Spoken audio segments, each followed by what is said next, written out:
In this video, I'm going to be discussing abusive relationships, the signs, and you might be coming to watch this video because you might be, feeling that you're in one at the moment.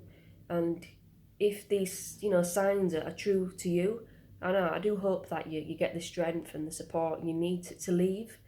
Um, but also you might be coming to check if to see if what yours doing is abusive. Um, Either way, I hope that this video is of help. This video won the vote. If you're new to me, hi, I'm Michelle Therese. I'm an author, passionate mental health campaigner, and a motivational speaker. Every week, I ask my followers, what video shall I do next? They voted for this. If you want to get involved in determining the next video, what to talk about, go into the comment section and there'll be a choice, but you don't have to stick to that. You can put whatever you want and press that subscribe button because I'm nearly at 1,000. Thank you very, very much. Honestly, it does mean the world to me. But anyway, it isn't all about violence, domestic abuse, and being in an abusive relationship. That's what comes to mind a lot of the time. Like, oh yeah, there must be hitting or biting or stabbing or murder. And that's true. That is a form of an abusive relationship that's got out of hand. But it isn't always like that. There's a lot of other signs as well to look out for. But that is obviously a big warning flag. If he or she has physically harmed you or threatens to, that is not the actions of somebody who necessarily loves you that much. There is different things. I mean, people can make mistakes as a one-off, but if it's repeated, leave. Please leave. You don't deserve that. Um, Other signs could be, that the person isn't allowing you to be you. The person's not allowing you to have your own interests or your own hobbies. And this actually happened to me. Not that long ago, I was trying to be with a woman, and she kept saying to me, oh, you study too much and you should just quit your university and you're always writing and you never bother with me. And I tried my best, to make time. But nothing I did was good enough, and she was encouraging me to quit all my hobbies and be with her. And that is a form of abuse. It's control. It's saying, your hobbies don't matter, your aspirations and your dreams don't matter. And it's true that if someone genuinely cares about you and wants the best for you, they would be happy that you're doing well and getting good grades at university and succeeding, not jealous, oh, you shouldn't be doing that or be with me. That is a key sign. Another sign might be that they might check on you. They might constantly, oh, who you with? Why are you cheating on me? There's no evidence of that, but they might send you those texts anyway. They might be like, oh, well, I know that, you're seeing, a good friend or whatever, and that's a sign of real big insecurities, and you don't deserve that. You might have a big friend group and they might be accusing you of flirting with them. Oh yeah, I know that you're always with so and so because you fucking her or him or whatever, and that's not good. They might even actually say, no, you can't actually spend time with the opposite sex or the same sex or whatever you prefer. You can just spend time with boys or girls or whatever. It's all control and it's not right. Another key sign is that they blame you for their outbursts. They could be, oh, well, I get like that when I drink, so you shouldn't wind me up. That's a quote from somebody that I had to deal with. Or, well, you shouldn't do it in the first place or you wouldn't get hit. Those are key things, examples. Um, Again, if you are being hit, I really do advise you, to leave. It's serious and it could escalate and you could lose your life. So, think now about ways to leave. Another thing would be sexually, they might just kind of force you. They might force you to do things that you don't really want to do. Um, They might, for example, they might be like, oh, well, it's been a couple of nights and we've not done it. Can't you just do it for God's sake? We're a couple. You know, all the other couples that I know have sex every night, so why can't you? That, for example, or it could be, oh, I know why don't you come out drinking with me? Don't you think it's a bit odd that you're my boyfriend or you're my girlfriend and you sat at home watching TV while I'm out drinking? Like, why don't you do it with me? That's pressurizing, and that's not right. You should never feel that you have to do something you really don't want to do in a relationship. And it happens a lot, unfortunately. People just do things to make them happy or to shut them up or just to fit in. And a healthy, you know, relationship, really shouldn't be about that. It should be two-way. And it should never be one-sided, And that's another thing I'll move on to. It's all one-sided, You might always be the one giving them affection, You might always be the one making an effort for them. Like, you're always the one ringing them. You're always the one going to see them. You're the one doing everything, and they're not doing anything back. Like, they're not really giving any romance back, or they're not really giving anything emotionally back. That again is a form of abuse, and also a big sign that they don't like you as much. Again, it could be that they put you down physically or emotionally.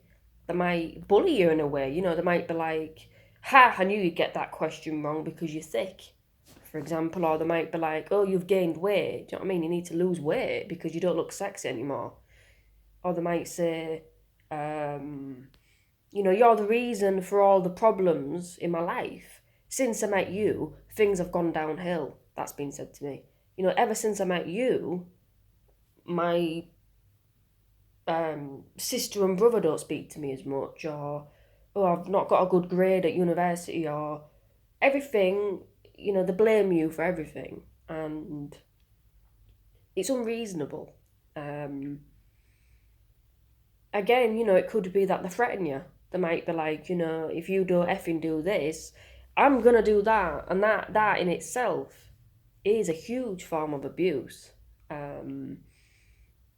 It could be that they threaten to share secrets. They could be like, look, if you don't do this, I'm going to share our public secrets, or I'm going to upload that nude photo or that sexual video, or I'm going to tell everyone about your kinks or something like that, which is a crime, and it's horrible that they do that. A relationship, again, it's supposed to be two-way. Nobody should be in fear of anybody else. I mean, if it's got to that stage, you really need to look at, why are you allowing this? Why are you wanting this to continue? Is it because that's all you've known? Or is it because you hope for it to change? You can't keep giving someone opportunities and then being abused like that, and then being treated like shit. And they're, being physically assaulted or even sexually assaulted, forced to do things. I'll say this. I was very much in love with a woman a couple of years ago. I cut all off contact with this individual because I started to really see that they weren't feeling the same way, and they were quite abusive. And I don't know if they saw that they were being abusive or not, but she used to say things like, "Oh, you'd look so much prettier if you put makeup on, and I wish you'd do this, and I wish you'd come drinking with me." And she never used to say please and thank you. If there was an issue, she used to constantly blame me. She used to say, "Oh, well, it's your fault because you weren't there on the day, or you didn't pick up quick enough, so it's obviously your fault." If this happened, I was at my dad's house one time and she kept ringing me, and I did answer, and she says, "Oh, can you come down tonight?" And I said, "Well, no, I'm at my dad's." And she goes, "Oh, well, it's going to go wrong and it's because of you." that is key. Blaming, and that's not a relationship, that's using somebody. It's important when you meet somebody in a romantic sense or in a friendship sense to really be honest. Communication's key, and it's the most important thing. You need to know why they want to be with you, what they're getting out of it, and the terms of that, and that's why I'm quite blunt when I meet people.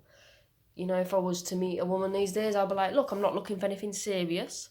I'm just looking for a bit of, casual friendship, sex. And there's no shame with that.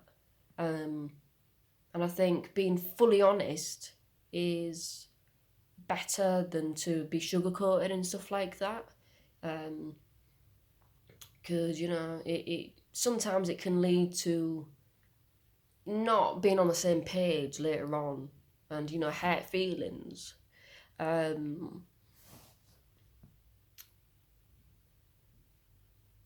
Being abused in a relationship's difficult, and it's hard to get out of it, because when you've got that feeling, like, you don't want to believe it, you don't want to actually believe I'm actually being abused by this person. You don't want to say it, you know what I mean, and you don't want to actually admit it. Sometimes it took me a long time. It took me nearly 2.5 years for me to step back from a certain individual and saying, actually, no, I'm being abused. It took me years to realise, because I was under a spell. Everything that she did, I kind of saw through rose-tinted glasses, I saw her in a really good way constantly.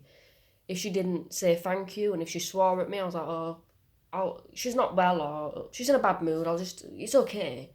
And I constantly let her off for years, and it actually got worse, because the more I let her off, the more I was allowing that behaviour, the more I was saying, you can abuse me, I'll do nothing about it. And it just got worse and worse, and she ended up screaming at me, and it came a time where I thought, you know what, you deserve better than this.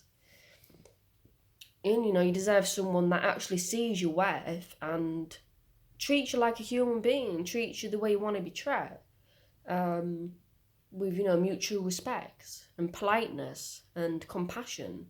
And it doesn't have to be, I'm not like I said, I'm not talking about constant romantic relationships. This could be a good friendship. It could be a foot buddy situation. It's communication, and also knowing your boundaries. Don't put up with things just because you're lonely. I did that for a very long time. I did. I mean, I was forced into do a hell of a lot of things that I didn't want to do for a long time, because I felt I wanted to please her. And I realise now that I'd rather, and I'm much happier being alone and single in that sense than just making people happy, because it's going to get worse. My ideal partner, for example, would be a woman. I don't really do relationships, as you'll probably know, but for an example, would be dark hair, tattoos, likes creative writing, likes poetry, likes mental health awareness, likes politics, likes tattoos, likes Simpsons, American Dad, rap music, is probably a few years older than me, a nice tan, golden tan, big lips, yeah. And her attributes would be, kindness, sincerity, honesty. I mean, sometimes you have to look at, why are you attracted to this person? And if it's a cycle, I found myself in a cycle. I kept being attracted to abusive people. I was attracted to these bad women. I don't like to say that, but I was attracted to women that kept getting arrested, and, that were quite malicious and violent. And I kept asking myself, why am I attracted to these type of people? And I think some of it is the saviour in me. I'm a very caring individual, and if I see somebody's hurt, or if I can see a bit of, oh, they've been through shit as well, I used to want to jump straight in there and save them, and You know, there's a model in psychology that I won't go into here. I'll go into it in a separate video. It'll take too long. But when you've been through a lot of abuse yourself or a bad situation, you tend to latch on to other people that have.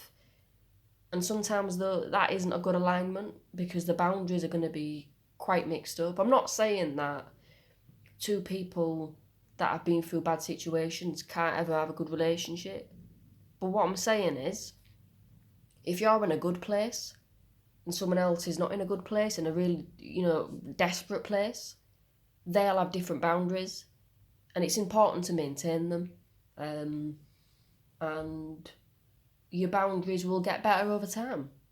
You know, it's something that it's very, very important to do. I think I'm going to make another video on that, boundaries. But yeah,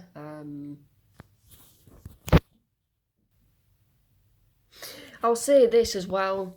I'll finish by saying this. You know, a lot of excuses. People make a lot of excuses for staying in these, domestically abusive relationships, and I did. I can definitely relate to that. You might say stuff like, well, it's not every day, so it's not that bad, or you might say, well, she does love me because she wrote me that letter 6 years ago, or whatever, or a few weeks ago, or, well, the bad's not that bad because, she's done all these things in the past, but abuse is abuse. I need to say it, you don't deserve to be hit. You don't deserve to be forced to have sex. You don't deserve to be put down. You don't deserve to be called fat. You don't deserve, to be belittled and mocked. You don't deserve to have your secrets on the internet. You don't deserve to be threatened or coerced. That is not a relationship. And I want you to hear it and believe that you deserve better, because you do. And I realise that, and I hope that you do, whether you're man, woman, not about that. It's about people deserve respect. And if you're going to make a relationship work, none of this should be happening. But anyway, yeah, it's been Michelle. I hope you liked this video and learned something or got something from it. If you have, please let me know. I'm trying to make this YouTube thing work for me. I'm trying to help people and inspire people mainly. And I hope it has. Please press that like button if it has, and press that subscribe. And yeah, let me know what other videos I should do in the comments. If you've got something that you want to ask me, yeah, put in the comments and I'll answer that. It's been Michelle Therese, and until next time, thank you.